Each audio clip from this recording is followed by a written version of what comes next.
A very warm welcome to the Football Martin channel. This show is focusing on Wolverhampton Wanderers, our guests at St Mary's this weekend. I'm joined on this show by Dave from Talking Wolves. No better person to bring on this channel to talk about Wolves other than Dave. He's been on here a few times. You will recognise him. Such a knowledgeable young man. He's been on the Overlap. You'll see him on Sky Sports News. He is brilliant and I cannot wait to speak to him very shortly here on the channel. If you're a member of my YouTube channel, you'll be seeing this before anybody else. So thank you very much for your membership. You get this a day earlier than everybody else on the channel. So if you've not got a membership, it's well worth getting one because you get some exclusive content and content a little bit earlier as well. A few statistics ahead of this game going in. Having won their first two Premier League home games against Wolves in September 2003 and April 2019, Southampton have now lost each of their last four against Wolves at St Mary's. Southampton have lost each of their last 8 home games in the Premier League by an aggregate score of, get this, 29-5.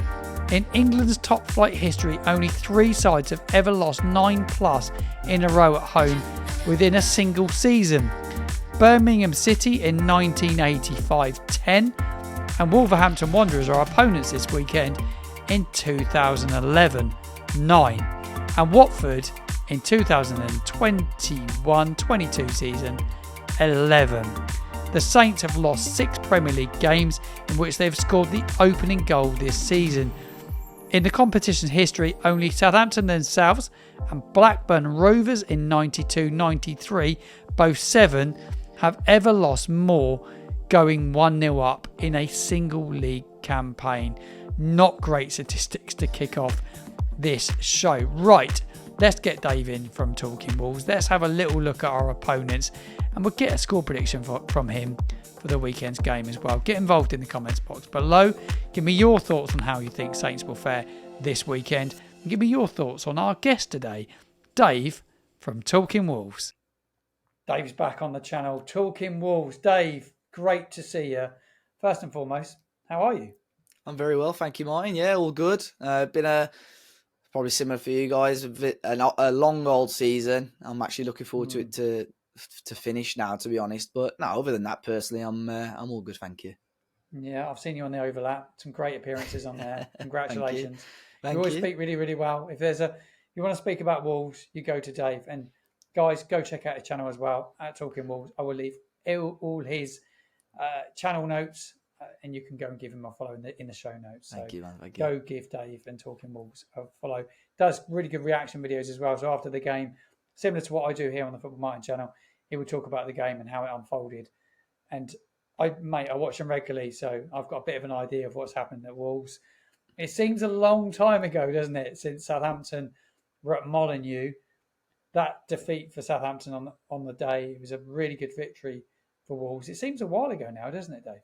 Yeah, it does. I think this whole season as a whole has just gone into a bit of a blur, and it's probably been the same for you and a lot of the Saints fans as well. But that was a crucial victory for us. I think it was one of only a couple of victories for Gary O'Neill. Gary O'Neill was still the manager, wasn't he, at the time? Yeah. And that was a real spell of fixtures where, because we had a really tough start, we were in a difficult position, and that the Southampton game was in like a patch of fixtures where he really needed to get points on the board, and thankfully against you guys we did. He struggled in other games.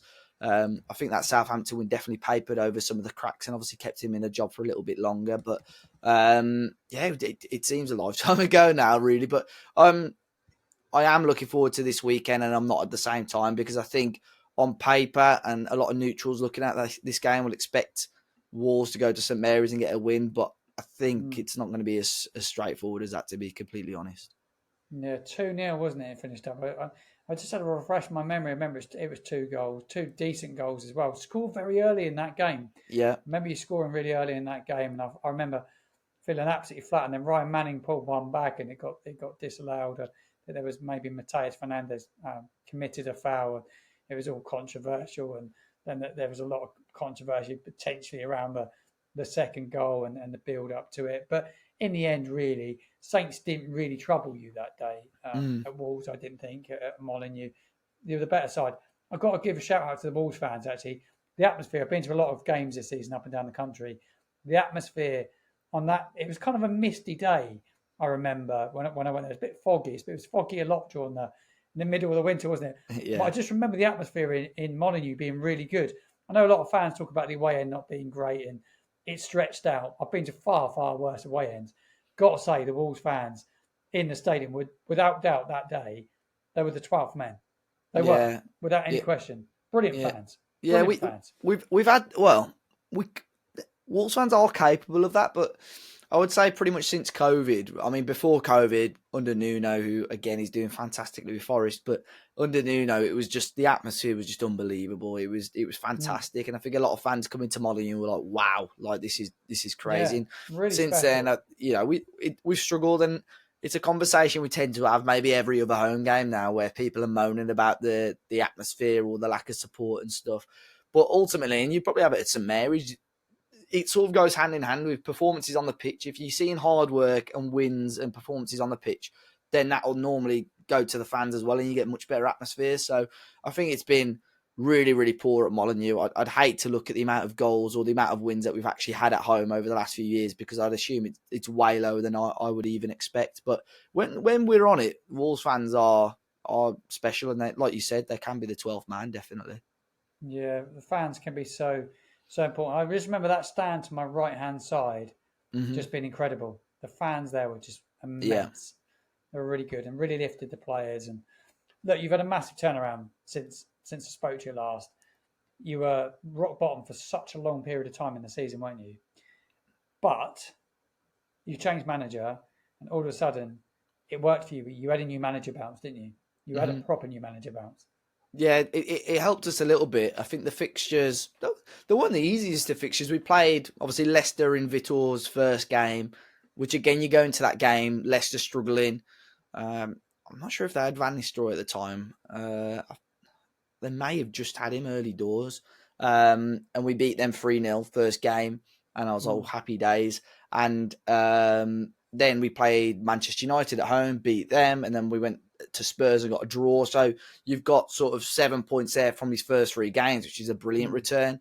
Had a really poor January, but again, that's when the tough fixtures started to happen. But Mm. it just nicked points and wins here and there. Beat Villa a few weeks ago. Mm. Picked up a point against Everton at the weekend. So it's just been enough. And I mentioned on when we spoke to you on our channel, like every time we've been quite fortunate, because I think the quality down at this end of the Premier League has been quite poor. And every time we drop points, all the Wolves fans are getting flustered and worried. And then thankfully Ipswich and Leicester are dropping points or losing games as well. So like on Saturday night, we get a point. All the Wolves fans are saying, yeah, but then Ipswich and Leicester lose, and it's another point gain. So thankfully we've been in a good position, and I think they.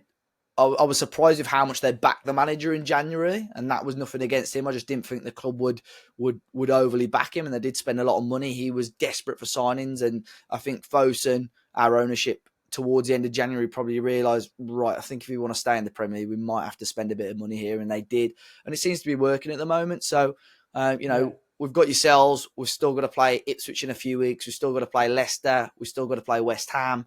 Mm. We've still got to play Spurs. It sounds strange to say that, but they're all in the bottom half. We've got a lot of teams in the bottom half still to play. I'm just hoping the next couple of weeks. Again, I don't think it'll be straightforward on Saturday, but I hope we can win in that game. I think we just need as many wins as we can, just to take a little bit of pressure off those games against Ipswich and Leicester. I have no doubt we've got the ability and quality to beat them, but I don't really want to be going into them games having them as 6-pointers or must wins.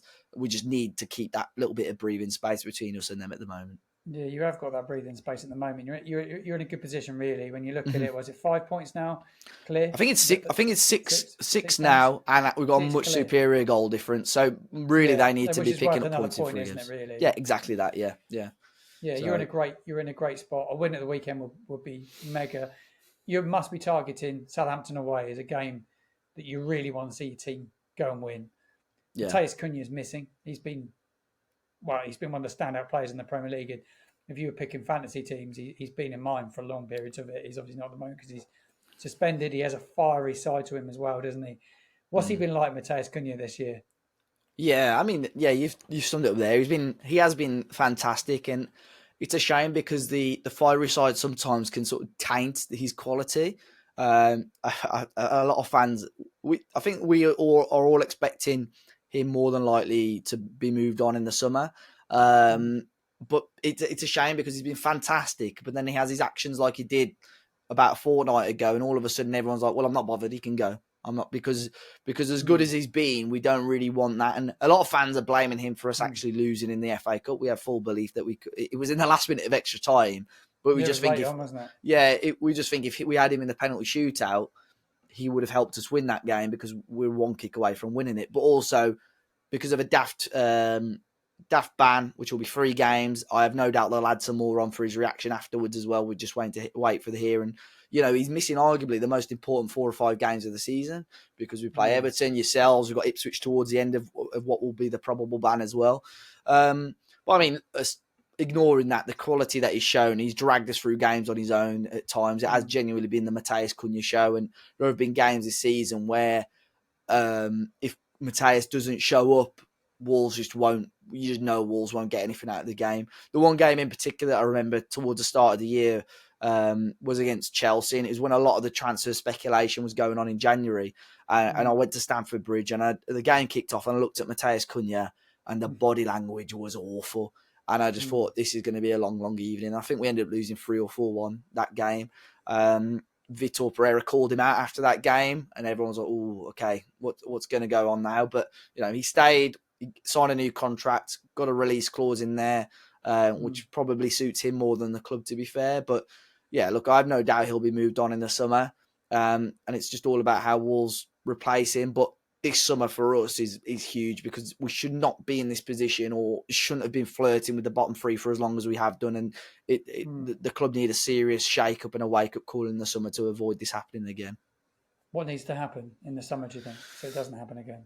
I think better recruitment. To be honest, I think the back line was awful under Gary O'Neill. I think 2 things really. I just don't think we had the quality there, but Gary O'Neill set us up awfully defensively, and then sort of it's flipped the other way now. I just don't think we've got enough firepower up front. So I think it's just finding a better balance in the team. Like I said, if Cunha goes, it's using that money wisely and making sure we have more balance across that front line, or trying to find players with as good quality as Matheus has got. So I'd be interested because you look at Vitor Pereira's CV and there's a lot of clubs on there.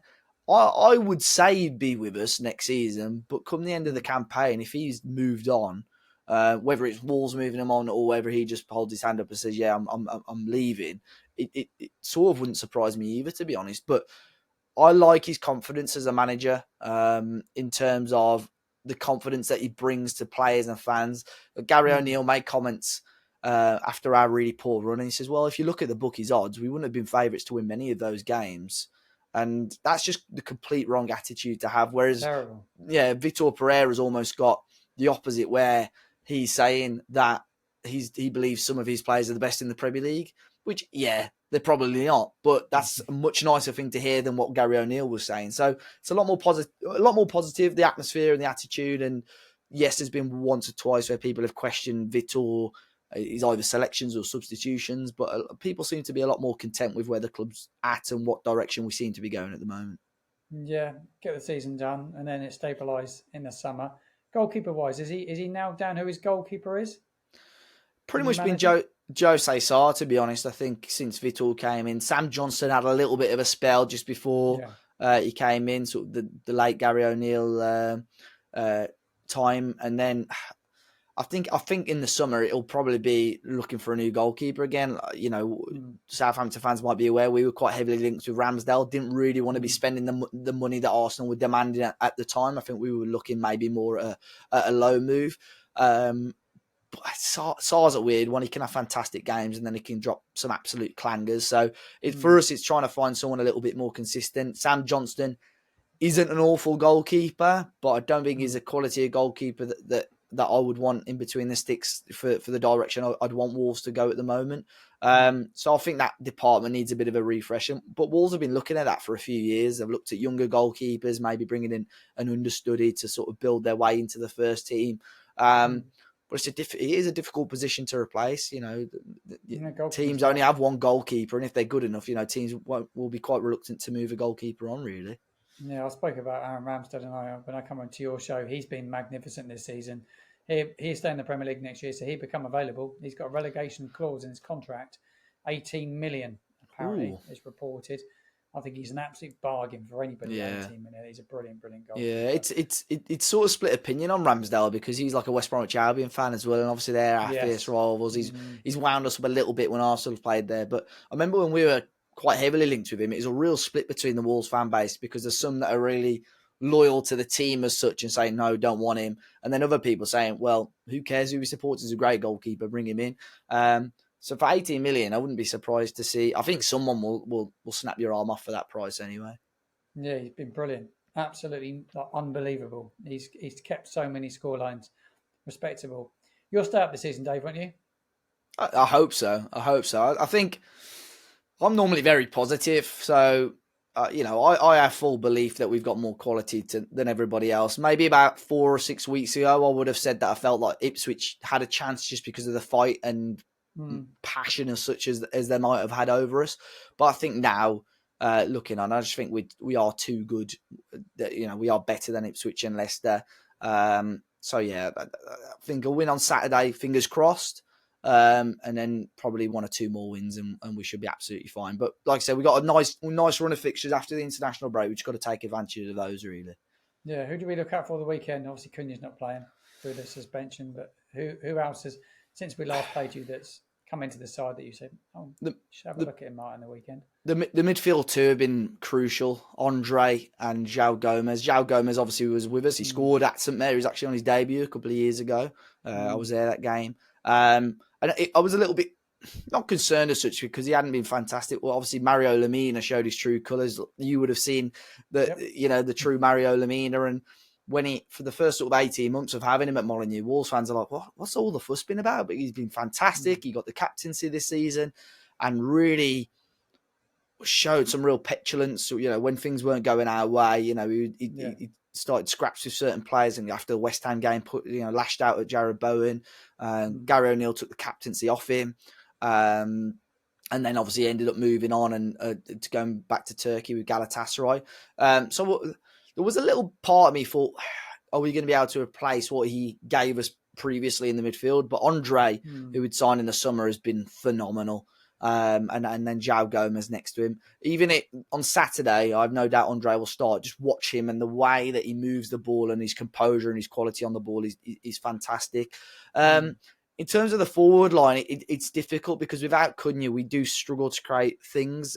There's a new guy, Marshall Manetzi, who's by trade a midfielder, central midfielder, but seems to be playing a little bit further up at the moment. 6'3", 6'4", quite a presence in there. Jorgen Strand Larsen, the striker, I really like. It just hasn't worked out for him over the last few weeks. I'm hoping that Saturday it might just click for him. And then final player probably is Jean-Ric Bellegarde, who is a player we've had for a couple of years. And for whatever reason, it's just not worked for him. And then he had a little stint a little bit deeper against Aston Villa a few weeks ago, scored the first goal. And since then, he's been fantastic. It's almost had a weight off his shoulders and he's coming out of his shell a little bit more and looking like a really good player. But I think that midfield area for us is key. If Andre and João Gomez are on it, we've got a chance of getting a result from that game, definitely. Yeah, no, it'd be interesting to see. The midfield battle will be very intriguing. That's for sure. I think Saints will probably set up with a back four again. And we kind of went with a 5 in midfield. Hope we don't do that at home the weekend because I'd be furious if he sets up with a false 9 at home and not play a striker. What's your score prediction, Dave? Got a trouble you for a score prediction? I think Southampton will score, but I would just hope we have enough to win. So my heart is probably saying, well, and I think my head as well is probably sensible. I'd say a 2-1 Wolves win, to be honest. I think we should have enough to beat you, just based on quality of the teams and how obviously it's gone so far this season for you. But yeah, 2-1 Wolves, I would say. Going 2-1. I'm going 2-0 Wolves. I don't think we'll score. I'll go with 2-0. Drop your score predictions in the comments box below. Give me your thoughts. Dave, where can we find you? at Talking Wolves everywhere on all the socials, and then obviously Talking Wolves as well. I'll have our preview of Martin on our channel, and then obviously my reaction, and we have the fans react where fans send in their thoughts after the game on Saturday evening as well. So regardless of the result, if you want to see what we're thinking and saying, then please check us out. But I appreciate you having me again, Martin. I'll be tuning in, whatever happens. I will be tuning in. Dave, thank you for joining me.